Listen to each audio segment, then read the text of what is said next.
مولا علی کرم اللہ وجہہ الکریم جن کے عدل کے فیصلوں کے آج مثالیں دی جاتی ہیں.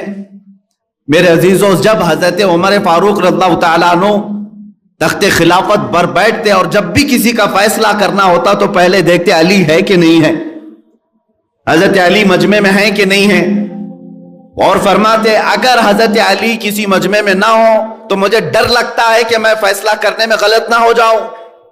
وہ مولا علی کرم اللہ وجہہ الکریم جو عدلیہ کے نظام کے پورے ماہر تھے، زندگی میں ایک مرتبہ آپ کے ساتھ بھی ایسا ہوا کہ آپ کی زیرہ چوری ہو گئی، لوہے کی زیرہ. زیرہ کہتے ہیں جنگوں میں پہننے والا جو لباس ہوتا تھا، لوہے کی ٹوپی ہوتی تھی، لوہے کا جبہ ٹائپ کا کہ تیر اس پر نہ چبھیں. یہ چوری ہو گئی، زیرہ چوری ہو گئی. حضرت علی کرم اللہ وجہہ الکریم نے عدالت میں فیصلہ یہ مقدمہ کیا اور اتفاق سے یہ زیرہ ایک یہودی کے پاس مل گئی. ایک یہودی اس کو پہنا ہوا تھا یا اس کے پاس نظر آ گئی. حضرت علی کرم اللہ وجہہ الکریم اس وقت امیر المومنین ہیں، چاہتے تو اپنے قوت سے اپنے طاقت سے اس کی زیرہ کو لے لیتے، ارے تھوڑی سی پولیس بھیج دیں تو پورا گھر یہاں ختم ہو جاتا ہے. وہ مولا علی کرم اللہ وجہہ الکریم نے عدالت میں مقدمہ کیا کہ میری زیرہ چوری ہوئی اور فلاں کے پاس نظر آئی. قاضی نے بلایا، قاضی نے جب بلایا اس یہودی کو، وہ زیرہ سمیت آیا. حضرت علی کرم اللہ وجہہ الکریم امیر المومنین ہے، ایک طرف وہ کھڑے ہیں، دوسری طرف یہودی ہے. قاضی نے کہا کہ یہ زیرہ حضرت علی کی ہے، تم چوری کی ہو؟ اس نے کہا نہ، یہ میری اپنی ہے، میں نے چوری نہیں کیا. اگر یہ علی کی ہے تو کوئی گواہ ہے اس پر؟ کوئی گواہ ہے تو پیش کریں کہ میں نے چوری کیا ہے. حضرت علی کرم اللہ وجہہ الکریم نے حضرت امام حسن اور امام حسین کو پیش کیا، جو جنتی جوانوں کے سردار. آخرت میں یہ تمام تر ان کے مقامات اپنی جگہ پر عدل کے اور یہاں انصاف کے کٹہرے میں جب آئیں تو جب جیسے آج کہا جاتا ہے کہ کورٹ ایویڈنس پر چلتی ہے، حقیقت میں یہ اگر ایویڈنس پر چلتی ہے تو وہ صرف اسلام میں چلتی ہے، باقی میں نے نہیں دیکھا. یہاں مولا علی کرم اللہ وجہہ الکریم نے اپنے دونوں صاحبزادوں کو پیش کیا کہ حسن بھی گواہ ہیں، حسین بھی گواہ ہیں.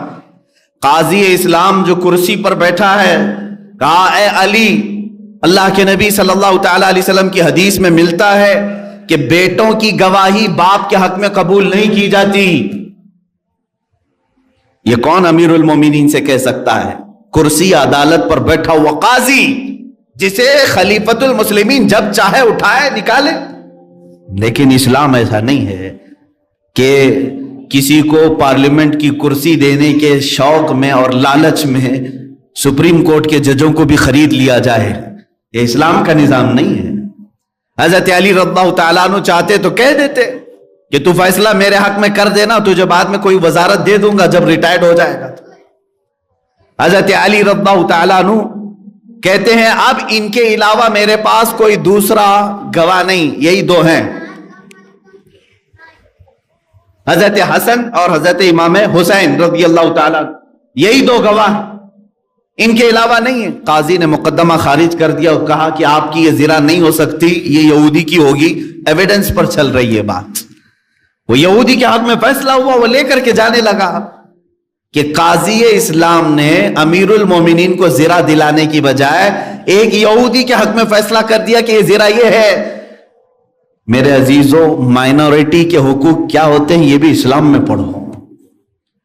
لیکن وہ یہودی عدالت کے کمرے سے باہر تک نہیں نکلا تھا کہ واپس آیا اور کہا قاضی اسلام سے کہ میں زیرہ یہ پیش کرتا ہوں لیکن ساتھ میں اپنے آپ کو اسلام میں پیش کرتا ہوں، میں مسلمان ہونا چاہتا ہوں. کہا کیوں؟ کہا حقیقت تو یہ ہے کہ یہ زیرہ علی کی ہی ہے، میں نے چوری ہی کی تھی، لیکن میں یہ دیکھا کہ آج اسلام کا نظام اتنا مضبوط ہے کہ اگر وقت کے امیر المومنین کے پاس گواہ نہ ہو تب بھی عدالت پر بیٹھا ہوا قاضی سامنے والے کو نہیں دیکھتا بلکہ جس کے حق میں ثبوت ہے اسی کے حق میں فیصلہ کرتا ہے. میں نے اسلام کے اس عدل پر اپنی جان نچھاور کرنے کے لیے اسلام میں اپنے آپ کو پیش کیا ہے. عزیزان گرامی وقار، ایک دو نہیں ہزاروں مثالیں میں تمہارے سامنے رکھوں، ہزاروں مثالیں. الحمدللہ ہم اس مذہب مہذب سے تعلق رکھتے ہیں جس میں قرآن نے ہمیں یہ کہا یا ایھا الذین آمنوا کونوا قوامین بالقسط، اے ایمان والو عدل میں بالکل پورے کے پورے کھرے اترو، پورے کے پورے کھرے اترو جب تم کسی کے ساتھ انصاف کا معاملہ کر رہے ہو۔ اسی لیے اس سے قبل بھی میں نے کئی مرتبہ اس بات کو لوگوں کے سامنے پیش کیا ہے، جو بیٹھ کر کے محلوں میں جماعتیں فیصلہ کرتی ہیں وہ بھی یاد رکھیں، آج تم نے کسی کا چہرہ دیکھ کر کے فیصلہ کر دیا، کل قیامت میں جو عدل الہی ہوگا وہاں بچ نہیں پاؤ گے۔ قرآن کہتا ہے الیس اللہ باحکم الحاکمین، سورہ والتین والزیتون کی آخری آیت پڑھو، کیا اللہ احکم الحاکمین نہیں ہے؟ سارے حاکموں سے بڑھ کر کے وہ حاکم ہے۔ قیامت کے دن پکارا جائے گا، کہاں ہیں وہ لوگ جو نا انصافی کیا کرتے تھے؟ ان کے پیٹ زمینوں پر لٹک رہے ہوں گے، وہ آئیں گے، پکارے جائیں گے، اور اکثر انصاف کی کرسی پر بیٹھنے والے جنہوں نے ظلم کیا ہوگا کسی کے ساتھ، وہ جہنم میں جھونکے جا رہے ہوں گے، دوزخ میں ڈالے جا رہے ہوں گے، اس لیے کہ کسی کے ساتھ انہوں نے حق مارا ہوگا یا کسی کے خلاف فیصلہ دیا ہوگا۔ عزیزان گرامی، یہ کرسی اتنی ذمہ داری کی کرسی ہے کہ وقت کے امام اعظم ابو حنیفہ رضی اللہ تعالیٰ عنہ کو اس وقت کے خلیفہ نے پیشکش کی تھی کہ آپ سے بڑا فقیہ میں نے کوئی نہیں دیکھا، آپ چیف جسٹس کا عہدہ سنبھال لیں، قاضی القضات کا۔ امام اعظم ابو حنیفہ نے فرمایا کہ میں اس لائق نہیں ہوں، میں قاضی بننے کے لائق نہیں ہوں۔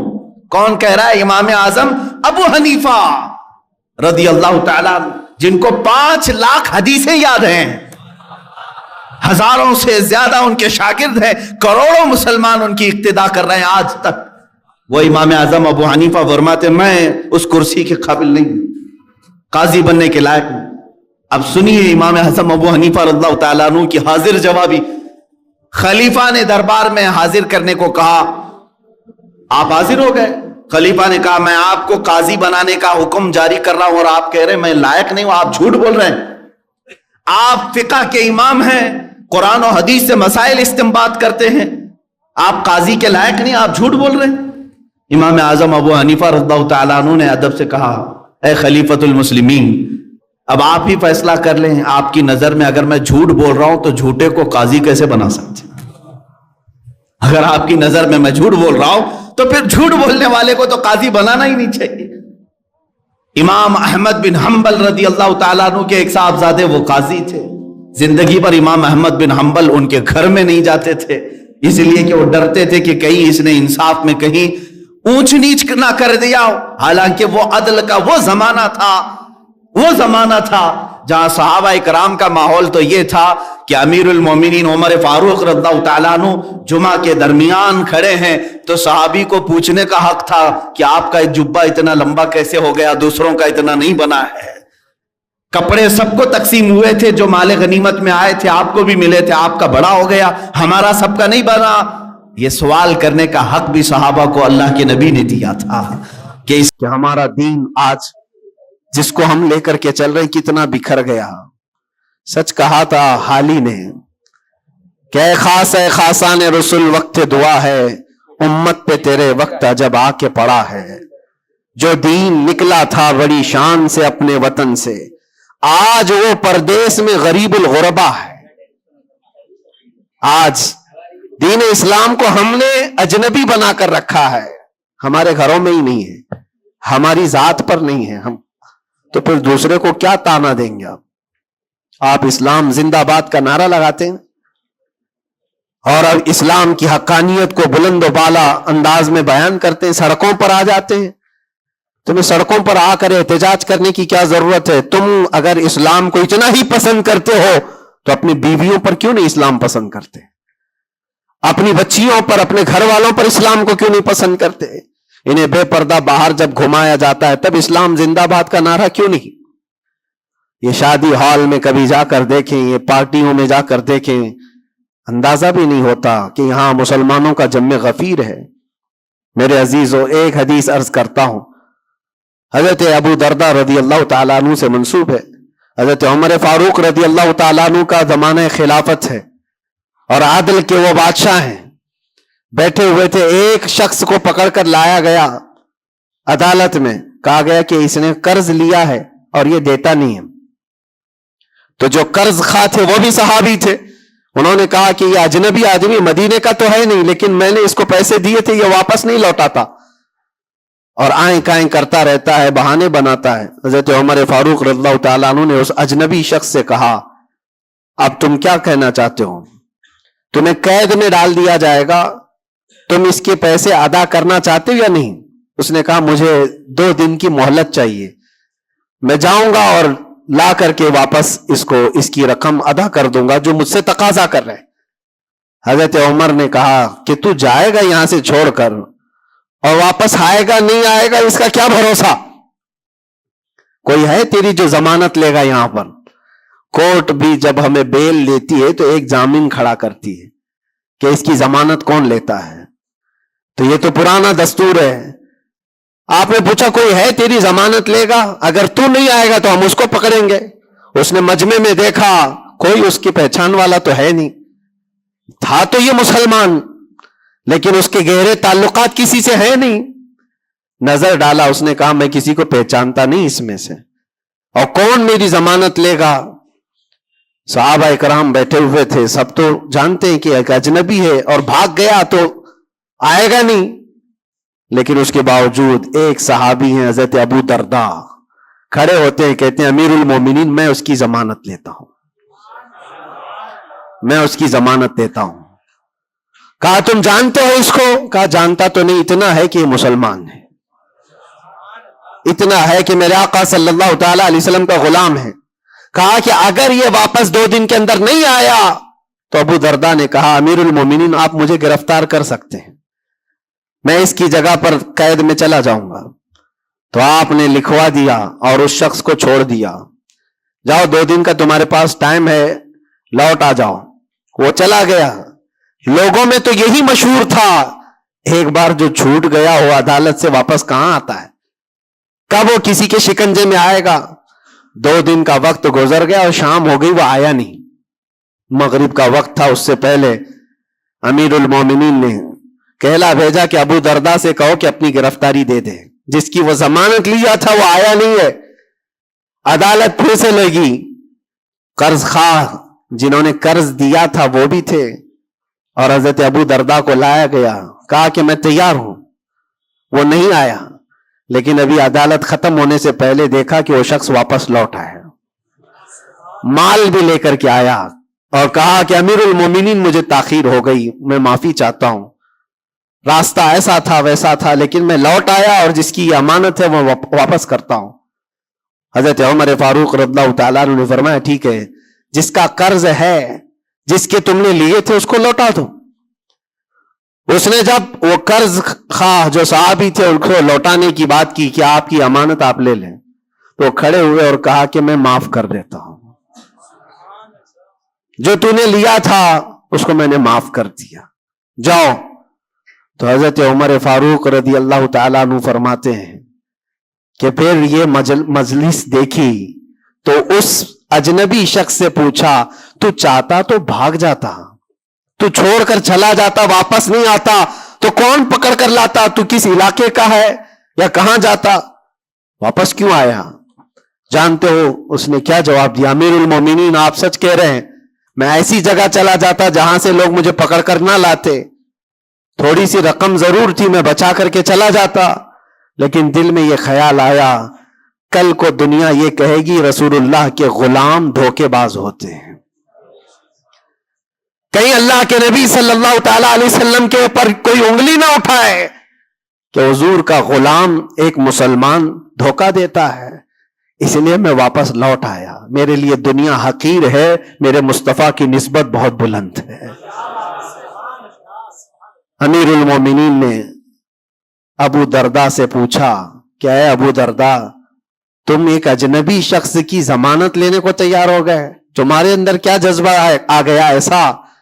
ابو درداء نے کہا امیر المومنین میں نے دیکھا یہاں پر حالات ایسے کہ اس کو پہچاننے والا کوئی نہیں، اور اگر ہم میں سے کوئی بھی نہیں اٹھتا تو یہ شخص اور اس کے بعد آنے والی قوم یہ کہتی حضور پاک صلی اللہ علیہ وسلم کے غلاموں میں مدد کرنے کا جذبہ ختم ہو گیا ہے.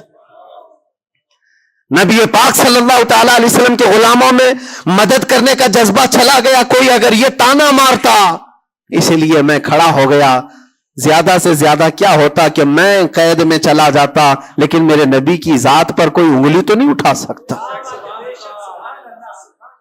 حضرت امیر المومنین نے اس صحابی سے پوچھا تم نے قرضہ معاف کیوں کر دیا؟ اور عدالت میں مقدمہ کیا تھا, معاف کرنا تھا تو پہلے کر دیتے.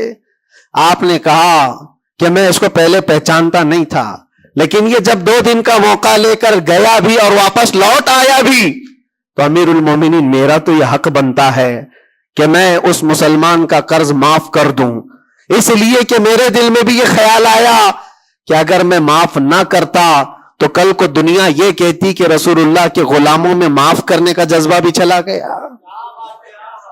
یہ ہے پورا دین, یہ ہے پورا دین. ایک دوسرے کو معاف کرنے کا جذبہ, ایک دوسرے کی مدد کرنے کا جذبہ اور وعدے کو مکمل کرنے کا جذبہ, یہ کل ملا کر کے دین بنتا ہے. عزیزان گرامی وقار, آج جن حالات سے ہم گزر رہے ہیں, ہمارے درمیان نفرتوں کی دیواریں کھڑی ہیں, ایک دوسرے کو سلام کرنے سے بھی کتراتے ہیں, جبکہ مسجد کی صفوں میں شانے سے شانہ لگا کر کھڑے ہوتے ہیں. پھر وہ کون سا جذبہ ہے جو مر گیا ہے یا ختم ہونے کو آ گیا ہے؟ زندہ کرو. ہم اس نبی پاک صلی اللہ تعالی علیہ وسلم کی امت میں ہیں, اس نبی پاک صلی اللہ تعالی علیہ وسلم کی امت ہے جہاں ہماری جان جا رہی ہو لیکن میرے پڑوس میں کوئی پیاسا ہو تو ہم پانی نہ پی کر اسے پانی پلا دیتے ہیں. ہماری یہ تاریخ رہی ہے کہ نہیں رہی ہے؟ صحابہ اکرام کی یہ تاریخ ہے. مدینہ طیبہ کو جا کر دیکھ لینا, نبی پاک صلی اللہ تعالی علیہ وسلم کے اس پاک زندگی میں ایسا بھی تھا کہ ایک صحابی کے گھر گوشت کا تحفہ آیا, بھنا ہوا گوشت تھا, کسی نے دیا, انہوں نے یہ سوچ کر کے بغل میں دے دیا مجھ سے زیادہ بھوکے میرے پڑوسی ہیں. پڑوسی نے یہ سوچا مجھ سے زیادہ میرا پڑوسی بھوکا ہے. وہ گوشت کی بھنی ہوئی سری بکری کی مدینے میں ایک رات میں سب گھروں میں گھومتی گھومتی اسی پہلے صحابی کے گھر آ گئی.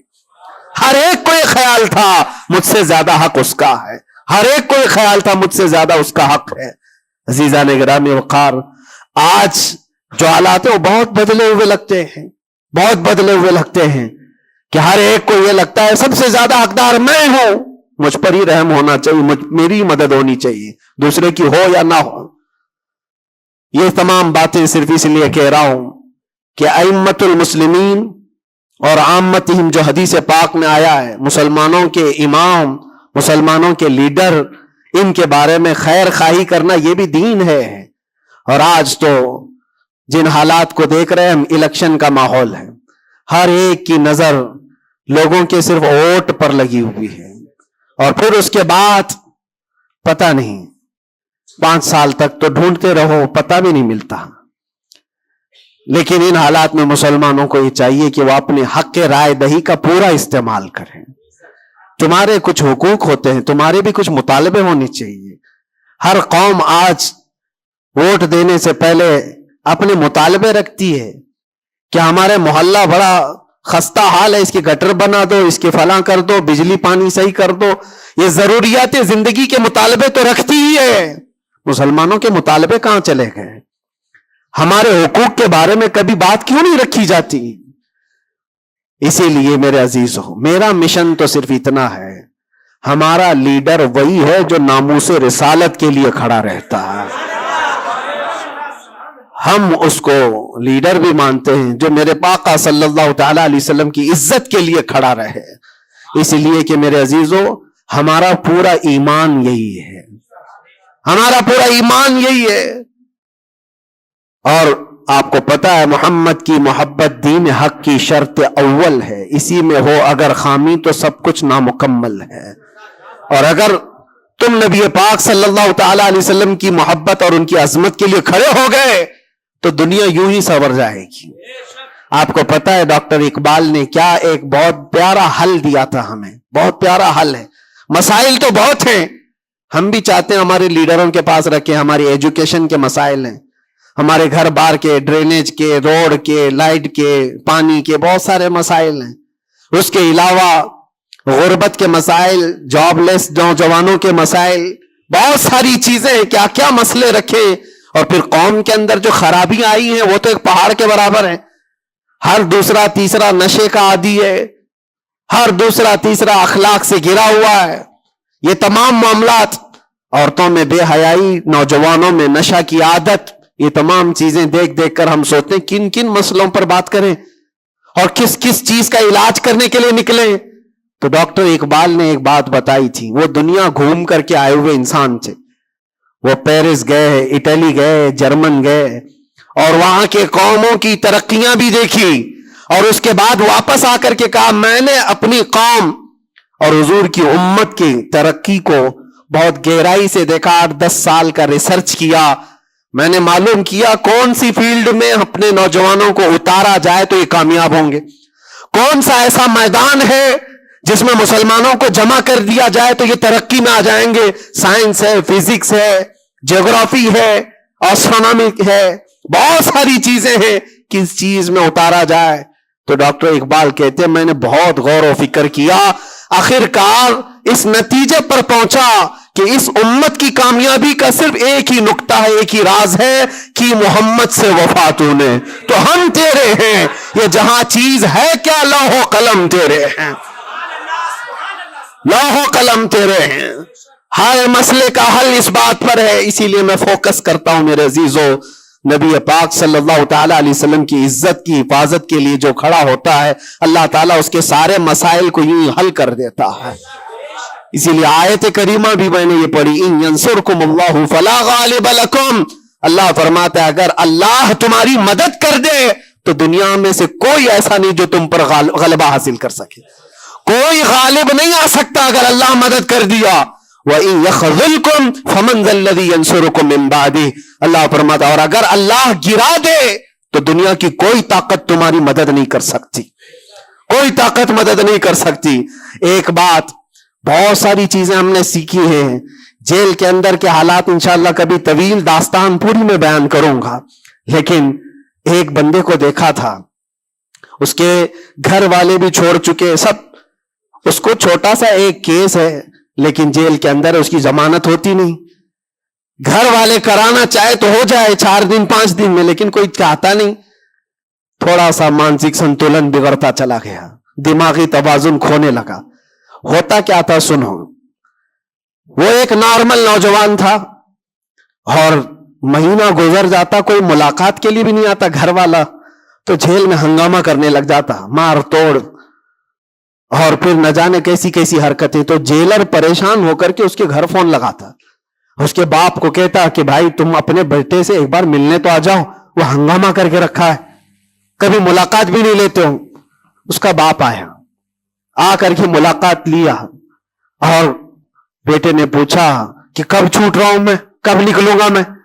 کہا بیٹا اس منڈے کو جو ہے تمہاری ضمانت ہو جائے گی, یہ منڈے کو رکھا ہے, ہو جائے گی. کہا اچھا ٹھیک ہے. اتنا خوشی خوشی سب قیدیوں سے ملنے کے لیے آتا بیرک میں, اے منڈے تو میرا ہو گیا, میں جا رہا ہوں. میرے باپ نے کہا ہے منڈے آتا, ٹیوزڈے آتا, وینسڈے آتا, سب چلا جاتا, ختم. پھر 10-15 دن گزر جاتے, باپ بھی نہیں آتا, بھائی بھی نہیں آتا, اور پھر مہینہ گزرنے کو آتا, پھر اس کا دماغی توازن بگڑنے لگتا, پھر ہنگامہ کرتا, پھر جیلر فون کر کے بلاتا باپ سے کہ ملنے کیوں نہیں آتے ہو. باپ آتا, بیٹا کوئی بات نہیں, کچھ مسائل میں گھرے ہوئے ہیں, ہو سکتا ہے جان بوجھ کر کے اس کے گھر والے کر رہے ہوں, کچھ لوگوں کو زبردستی جیل میں رکھا جاتا ہے, گھر والے ہی رکھتے ہیں. باہر سے اچھا ہے یہاں کھاتے پیتے آرام سے رہو, دوسروں کی زندگی اجیرن کرنے سے بہتر ہے کہ یہاں رہو. دوسری بار آیا, کہا ابا کب چھوٹ رہا ہوں میں. کہا بس اس منڈے کو رکھا ہے, وکیل جو ہے ملا نہیں تھا, اس منڈے کو تمہاری ضمانت ہو جائے گی. پکی بات لے کر کے آتا پھر, اور یہاں پر بالکل عیش موج مستی میں کہ اس منڈے تو جا رہا ہوں میں. دوسرا منڈے آیا, اس کے بعد پھر چلا گیا. ایسا 4 بار ہوا, اور سب قیدیوں میں یہ بات مشہور تھی کہ یہ منڈے کو جانے والا ہے, اور سب اس کو چھیڑتے تھے. جب کبھی اس کی ملاقات آتی تو کہتے منڈے کو جا رہا ہے نا. یہ بات مذاق کے طور پر چلتی رہتی تھی, لیکن کسی کے ساتھ ہم مذاق کرتے ہیں, یہ نارمل لائف ہوتی ہے. لیکن اس لڑکے کے متعلق میں نے ایک بات سیکھی, 4تھی 5ویں مرتبہ ہوگی بات ہے, وہ ملاقات لے کر کے واپس آ رہا تھا، ابھی اس نے کچھ کہا ہی نہیں، ساری بیرک میں سب بولنے لگ گئے کہ منڈے کو ہے نا تیری ضمانت. تو اتنا چڑ گیا، کیا پتا اس کو بہت ہرٹ ہوا، تکلیف ہوئی.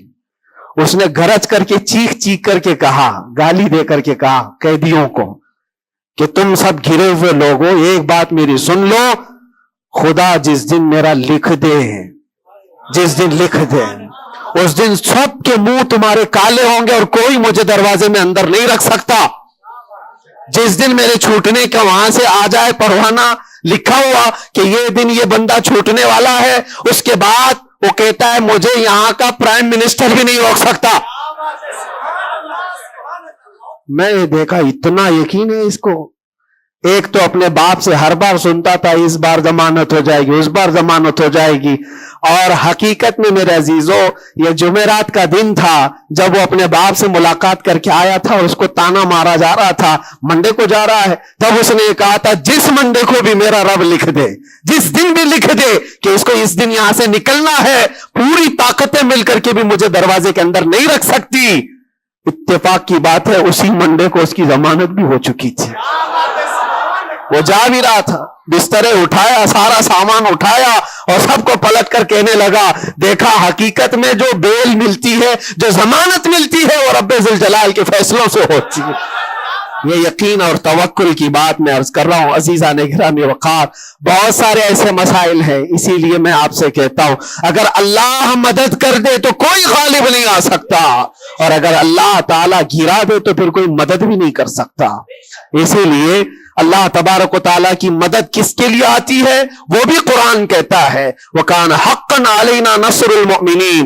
ہم نے اپنے اوپر لازم کر لیا ہے کہ ایمان والوں کی مدد کریں گے. اور ایمان والا ہے کون؟ لا يؤمن احدكم حتى اكون احب اليه من والده وولده والناس اجمعين. میرے آقا فرماتے ایمان کامل اس کا ہے جو ساری دنیا سے زیادہ مجھ سے محبت کرتا ہے. مفہوم حدیث عرض کر رہا ہوں، اپنے ماں باپ، اپنے اولاد، اپنے مال دولت، سارے انسانوں سے زیادہ اللہ کے رسول سے محبت کرتا ہے تو اس کا ایمان کامل ہے. اور جس کے ساتھ ایمان کامل ہوگا اس سے اللہ کی مدد آئے گی، اس پر اللہ کی مدد آئے گی. میرے عزیزو، بظاہر حالات اگر کسی کے ساتھ خراب ہو جائیں تو یہ مت سمجھ جانا. میں اکثر ایک بات محسوس کرتا تھا کہ ظالموں نے جس انداز میں بے قصور لوگوں کو بھی قید کیا اور ہمیں بھی زبردستی جن حالات سے گزارا گیا، پھر کبھی عرض کروں گا انسانی فطرت ہے، کبھی کبھار بکھر جاتے ہیں. تقاضا بشریت کے اعتبار سے گھبراہٹ تو ہمیں بھی ہوتی تھی، پھر تاریخ یاد آتی میں پہلا تھوڑی نہ ہوں. سیدنا حضرت مظفر حسین کچوچوی رحمت اللہ علیہ فرماتے تھے مظفر کو مقید نہ سمجھ ایسے یاد، میری اسیری بھی سنت آبائی ہے، میرا یہ قید ہونا بھی میرے آبا و اجداد کی سنت ہے. بزرگان دین گئے ہیں اور جیلوں میں رہے اور واپس نکلے، لیکن ایک بات ہمیشہ یاد رکھو، اسلام زندہ ہوتا ہے، بس قربانیاں رائگاں نہیں جاتی، ضائع نہیں ہوتی. اللہ تعالیٰ کی مدد جس کے ساتھ ہے تو بظاہر حالات میں ایسا ہوگا. مجھے اچھی طرح سے پتا ہے، پہلے بھی معلوم تھا، میں نے تقریروں میں بہت کہا بھی تھا کہ مجھے اچھا معلوم ہے کہ میری تقریروں کا انجام کیا ہونے والا ہے، نتیجہ کیا ہونے والا ہے. مجھے کیسی کیسی دھمکیاں پہلے بھی دی گئی ہیں، اب بھی ہے، ابھی بھی ہے. آنے سے پہلے بھی کچھ لوگوں نے کہا تھا اتنا لمبا ہم نے کٹا دیا، اب تو بھول جاؤ گے، وہ شعر پڑھو گے، یہ شعر پڑھو گے، کیسی تقریریں کرو گے. ہم نے کہا میرے عزیزو آپ کیا سمجھتے ہو، مچھلی کے تیرنا ختم ہو سکتا ہے، پرندے کا اڑنا ختم ہو سکتا ہے، شیر کا شکار کرنا ختم ہو سکتا ہے، وہ تو جانور ہے، ان کی فطرت نہیں ختم ہوتی. میں غلام مصطفیٰ ہوں، میری فطرت کیا ختم ہوگی؟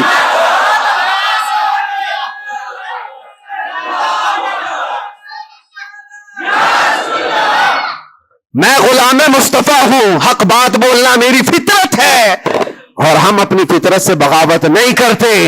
اور یہ 8 مہینے نہیں 8 سال بھی رہے، اس کے بعد نکالیں ہم وہی بات کہیں گے جو میرے مصطفیٰ کی عزت کی بات ہوگی. عزیزان گرامی وقار، حالات بظاہر کچھ دنوں کے لیے ہوتے ہیں. امام احمد بن حنبل پر تو 1500 کے قریب نہیں 300 کے قریب کوڑے لگائے گئے تھے. 300 کوڑے کس کو کہتے ہیں؟ انسان مر جاتا ہے. وہ امام احمد بن حنبل 5 لاکھ حدیثوں کے حافظ، لیکن جمے رہے، ڈٹے رہے، نہ کبھی ان کا عزم ختم ہوا، نہ حوصلہ ختم ہوا. ائمہ اعظام کو یہ تمام چیزیں گزرنی پڑی ہیں. امام اعظم ابو حنیفہ رحمۃ اللہ تعالی علیہ جیل میں تو انتقال ہو گیا، جیل میں انتقال ہو گیا اس امام کی جس کو کروڑوں آج فالو کرتے ہیں. عزیزان گرامی وقار، ایک بات یہ سمجھ کر کے چلو، مصیبتیں آئیں گی لیکن اللہ کی مدد بھی آئے گی. اس کو صرف اور صرف پاکیزہ لوگ چھوئیں گے. کس کو؟ قرآن پاک. تلاوت کرنے کے لیے وضو شرط ہے یا نہیں؟ چھونے کے لیے سب کو پتا ہے. ادب یہی ہے، ظاہری ادب یہ ہے کہ پاک رہے، جنوبی نہ رہے، حیض و نفاس والی عورت نہ رہے. قرآن پاک کے لیے یہ ظاہری آداب ہوئے، کچھ باطنی آداب بھی ہیں. قرآن پڑھنے کے لیے کچھ باطنی آداب بھی ہیں. تم 10 بار نہا لو، 10 بار وضو کر لو، قرآن کو ظاہری آداب کے اعتبار سے چھو تو سکتے ہو. باطنی آداب میں سب سے پہلی شرط یہ ہے، قرآن پڑھنا ہو یا سننا ہو تو عشق مصطفیٰ ہونا چاہیے. ہاں، بغیر حب مصطفیٰ کے اگر قرآن پڑھے گا تو پھر گمراہی کی طرف بھی جا سکتا ہے. قرآن تو قرآن ہے. حدیث رسول کے بارے میں کہا گیا، بخاری شریف کے بارے میں، کہ بے عشق مصطفیٰ پڑھتے ہیں جو بخاری. سنا ہے نا آپ نے؟ بے عشق مصطفیٰ جو پڑھتے ہیں بخاری. آتا ہے بخار، ان کو آتی نہیں بخاری. بخار آ جائے گا لیکن بخاری نہیں آئی.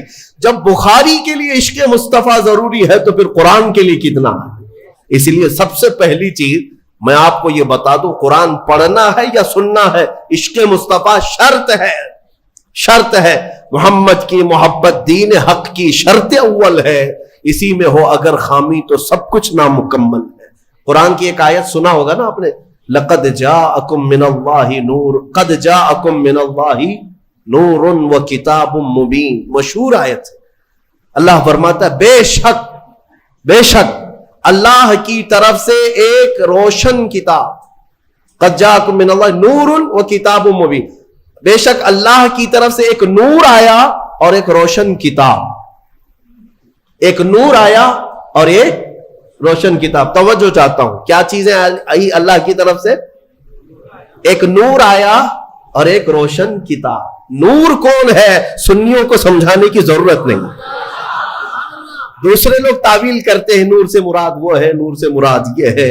ہم تو کہتے ہیں صبح طیبہ میں بٹتا باڑا، صدقہ لینے نور کا آیا ہے تارا. ارے ہمارا مزاج تو یہ ہے، بریلی کے امام نے ہمیں یہ سمجھایا ہے، وہی تو جوبن ٹپک رہا ہے، وہی تو جوبن ٹپک رہا ہے، وہی تو اب تک چھلک رہا ہے. نہانے میں جو گرا تھا پانی کٹورے تاروں نے بھر لیے تھے. یعنی یہ ستاروں کی جو چمک ہے نا، تم کیا سمجھتے ہو؟ سائنٹیفک اعتبار سے کہتے ہیں کہ سورج کی روشنی کھینچ کر رات کو تارے چمکتے ہیں. ہم نے سوال کیا پھر سورج کس کی روشنی کھینچتا ہے؟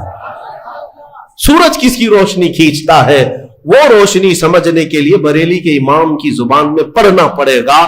سورج ہو کہ چاند ہو، اعلیٰ حضرت فرماتے ہیں کہ اتار کر ان کے رخ کا صدقہ، اتار کر ان کے رخ کا صدقہ، وہ بٹ رہا تھا نور کا باڑا. اچھل اچھل کر جبی، یہ چاند و سورج اچھل اچھل کر جبی کی خیرات مانگتے تھے. معراج کی شب میں چاند سورج اچھل اچھل کر جبی کی خیرات مانگتے تھے کہ اللہ یہ تیرے حبیب کا جو اترن ہے، نہانے میں جو گرا ہے اور پیشانی مبارکہ سے جو پانی ٹپکا ہے، چاند کہتا ہے وہ میری جھولی میں دے دیا جائے اور سورج کہتا ہے میری جھولی میں دے دیا جائے. جو بات میں عرض کر رہا ہوں وہ یہ ہے کہ قرآن میں اللہ نے کیا فرمایا؟ بے شک اللہ کی طرف سے تمہارے پاس کیا آیا؟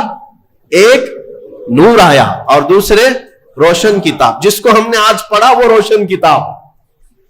تراویح میں جو پڑھا وہ کون سی کتاب ہے؟ روشن کتاب. روشن ہی ہے حقیقت میں، جو پڑھتا ہے وہ بھی روشن ہوتا. روشن کتاب آئی اور ایک نور آیا. دونوں کا کیا کمبینیشن ہے؟ دونوں کا کیا تعلق ہے؟ اللہ کی طرف سے ایک نور آیا اور ایک روشن کتاب. یہاں اگر ایسا ہوتا کہ بے شک اللہ کی طرف سے کتاب آئی اور ایک نور آیا نہیں, اللہ کی طرف سے ایک نور آیا, پھر روشن کتاب. پتہ یہ چلا لائٹ سب بند کر دیں اور کتاب کھولیں, کیا پڑھ پاؤ گے؟ پڑھ پاؤ گے؟ ساری لائٹ میں بند کرتا ہوں اور تمہارے سامنے کتاب رکھتا ہوں, پڑھو, کچھ نہیں پڑھ پاؤ گے. ادھر سے ادھر انگلیاں پھیر سکتے ہو, پڑھنے کے لیے روشنی ہونا یہ ضروری ہے. بغیر روشنی کے کتاب نہیں پڑھی جا سکتی. اسی لیے آیت میں اللہ نے فرمایا بے شک اللہ کی طرف سے پہلے کیا آیا؟ نور آیا, پھر کیا آئی؟ روشن کتاب. اب اس روشن کتاب کے لیے یہ کرنٹ والی لائٹ نہیں, نور مصطفیٰ کی روشنی ضروری ہے. جب نور مصطفیٰ میں پڑھو گے تو اس کتاب سے ہدایت بھی پاؤ گے. الحمدللہ اہل سنت و جماعت کے حصے میں وہ ہدایت آئی کہ ہم عشق مصطفیٰ کی زبان میں قرآن پڑھتے ہیں. الحمدللہ. آج بہت ساری باتیں تھی لیکن ایک آیت کی طرف میں لے جاتا ہوں.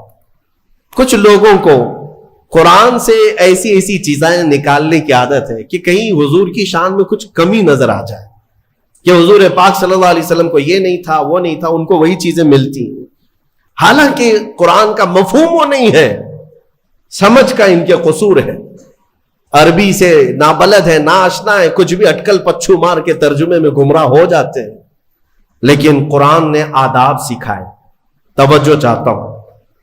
آج ہم نے ایک آیت پڑھی ہے سورہ بقرہ میں. اللہ تعالیٰ فرماتا ہے یا ایھا الذین آمنوا لا تقولوا راعنا وقولوا انظرنا واسمعوا وللکافرین عذاب علیم. اے ایمان والو راعنا مت کہو, راعنا مت کہو. کیا مطلب ہے اس کا؟ تھوڑا سا عربی میں سمجھا دوں. ہوتا یہ تھا کہ رسول پاک صلی اللہ علیہ وسلم جب مجلس میں صحابہ کو درس دیتے, کوئی بات اگر کسی صحابی کو سمجھ میں نہ آتی تو وہ یوں کہتے راعینا یا رسول اللہ. آپ کہتے نا پارڈن می, پارڈن می.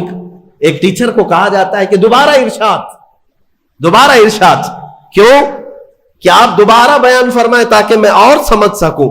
تو صحابہ کیا کہتے تھے؟ راعینا یا رسول اللہ, اے اللہ, اے رسول اللہ ہماری رعایت کر دیجئے تھوڑی سی, یعنی ہم جلد نہیں سمجھ پائے, اور ایک بار بیان کر دیجئے. لیکن اسی زمانے میں راعینا صحابہ کس نیت سے کہتے تھے؟ اے اللہ کے رسول ہماری رعایت کیجیے. اسی زمانے میں یہودیوں کی زبان میں راعینا کا ترجمہ غلط تھا. راعینا کا مطلب ہوتا تھا ہمارا چرواہا, ہمارا چرواہا. تو ہوتا یہ تھا کہ صحابہ کہتے تھے راعینا یا رسول اللہ ہماری رعایت کر دیجئے اے اللہ کے رسول. یہودی جو سنتے تھے تو مذاق اڑاتے تھے. دیکھو مسلمانوں کو اپنے ہی نبی کو اپنا چرواہا کہتے ہیں, اپنے ہی نبی کو اپنا چرواہا کہتے. وہ ٹھٹا مار کر کے ہنستے تھے, مذاق اڑاتے تھے. لیکن مجھے بتاؤ میرے عزیزو, کسی صحابی کے دل میں یہ نیت تھی, ان کے خواب و خیال میں بھی یہ گمان نہیں کہ ہم حضور کے بارے میں ایسا سوچیں, لیکن وہ اپنی زبان میں کہہ رہے تھے. لیکن دیکھیں قانون خداوندی کو, اللہ نے اس لفظ کو بھی منع کر دیا جس کا معنی کسی بھی زبان میں الگ آ سکتا ہو.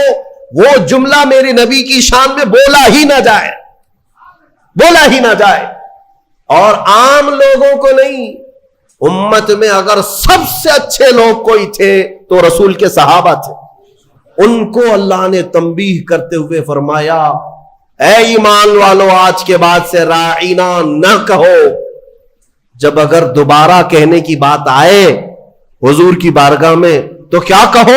اللہ نے وہ بھی سکھایا. کہو وقول انظرنا, یوں کہو نظر کرم فرمائی. اللہ نظر کرم فرمائیے. ایسا لفظ استعمال کرو نبی کی بارگاہ میں جس کا کوئی بھی کوڑھی دوسرا ترجمہ کر بھی نہ سکے.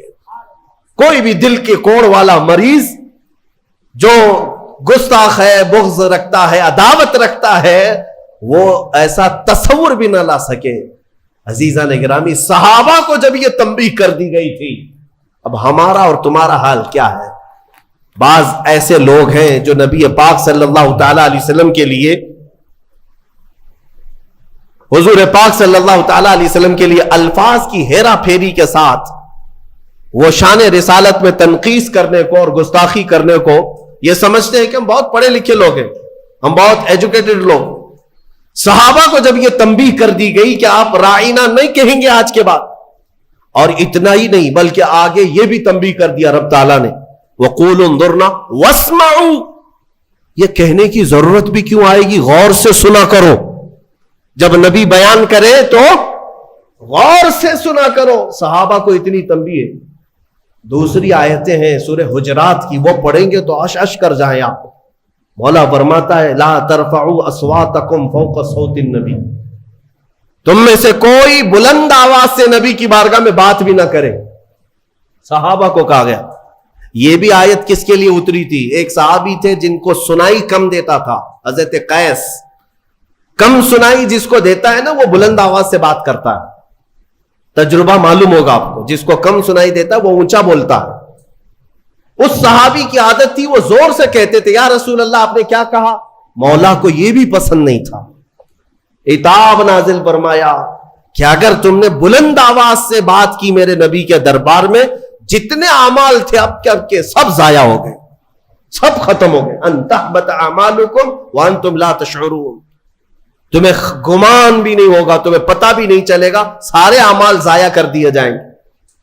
اور ایک ادب میں بتاؤں, میرے گھر میں اگر میں آرام کر رہا ہوں, آپ آئیں گے بلانے کے لیے, کیا کریں گے؟ گھر کے باہر سے آپ بیل ہوگی بجائیں گے, دروازے کو دستک دیں گے, یا میرے نام سے پکاریں گے, ہے کیا اندر سو رہے ہیں, کیا کر رہے ہیں, پکاریں گے نا. یہی تو ہے طریقے, یہی ہیں پکارنے کے. لیکن بارگاہ رسول کے آداب بھی قرآن میں آئے. صحابہ جب گھر پر جائیں رسول کے, کیا کریں وہ؟ اللہ کے رسول کے گھر کے باہر جانا ہو, دستک دیں, پکاریں, کیا کریں؟ اللہ تعالیٰ فرماتا ہے ان الذین ینادونک من وراء الحجرات اکثرهم لا یعقلون. اللہ رب فرماتا ہے وہ لوگ بے شک جو نبی کے حجرے کے باہر کھڑے ہو کر کے نبی کو پکارتے ہیں, ان میں سے اکثر لوگ عقل والے نہیں ہیں. جو پکارتے ہیں اس میں اکثر لوگ عقل والے نہیں ہیں. ارے اندر والے کو بلانے کے لیے کیا کہنا پڑے گا, کیا کہنا پڑے گا, پکارنا تو یہ ہے. لیکن مولا فرما رہا ہے وہ عقل والے لوگ نہیں ہیں جو حجرے کے باہر کھڑے ہو کر کے حضور کو پکار رہے ہیں. تو پھر کیا ہے؟ قرآن سکھاتا ہے وَلَوْ أَنَّهُمْ صَبَرُوا حَتَّى تَخْرُجَ إِلَيْهِمْ لَكَانَ خَيْرًا لَهُمْ. رب فرماتا ہے ادب یہ ہے, لوگوں کو چاہیے کہ وہ دروازے کے باہر جا کر خاموش کھڑے رہے, میرا رسول خود باہر ہے. ارے نادانوں پوچھو, رسول دروازے بند, اندر بیٹھ کر باہر کون کھڑا ہے کیسے جانتے ہیں؟ یہی عقیدہ بریلی کے امام نے ہمیں دیا. اور کوئی غیب کیا تم سے نہاں ہو بھلا, جب نہ خدا ہی چھپا. رسول پاک کو خبر تو ہے کہ دروازے کے باہر کون کھڑا ہے, اسی لیے قرآن کہہ رہا ہے جاؤ تو ہاتھ باندھ کر کھڑے رہو, بس میرا رسول خود ہی باہر آئے. پکارنے کے لیے ہم اور آپ ہیں, ہم مجھے پکارو, ہو سکتا ہے مجھے پتہ ہی نہیں باہر کون ہے, لیکن رسول کے لیے نہیں. ایک صحابی آئے, وہ دعا کرانے کے لیے آئے تھے گھر سے, غریب تھے, تنگ دست تھے, ان کے ماں باپ کا انتقال ہو گیا تھا.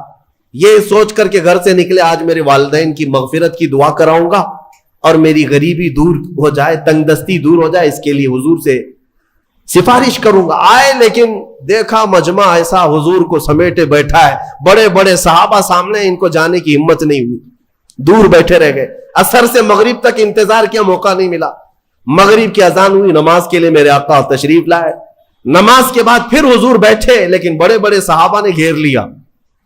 یہ غریب صحابی تھے, دور کھڑے رہ گئے, کہاں پھلان پھلان کر کے جاؤں گا, پیچھے کھڑے رہے. عشاء کی اذان ہو گئی, عشاء تک موقع نہیں ملا. عشاء کی نماز پیچھے پڑے, اور عشاء کے بعد میرے آقا صلی اللہ علیہ وسلم سیدھے اپنے گھر میں جاتے تھے. اب بیٹھک نہیں ہوتی تھی. اب عشاء کی نماز کے بعد حضور اپنے حجرے کی طرف نکلے. یہ صحابی کہتے ہیں میں نے سوچا موقع تو آج دن بھر نہیں ملا, ہاتھ باندھے پیچھے پیچھے چلتے رہے. حضور اپنے دروازے پر پہنچ گئے اور پیچھے مڑ کر کہتے ہیں جا اللہ تیری غریبی دور کرے, تیرے ماں باپ کی مغفرت کرے. کس نے کہا میرے نبی سے, کس نے کہا میرے عزیزوں؟ اسی لیے تو ہمارا عقیدہ یہ ہے کہ وہ دلوں کی بھی سنتے ہیں, اس کی بھی سنتے ہیں جسے بولنا نہیں آتا. وہ لکڑیوں کی جب سنتے ہیں, ہرن کی جب سنتے ہیں, تو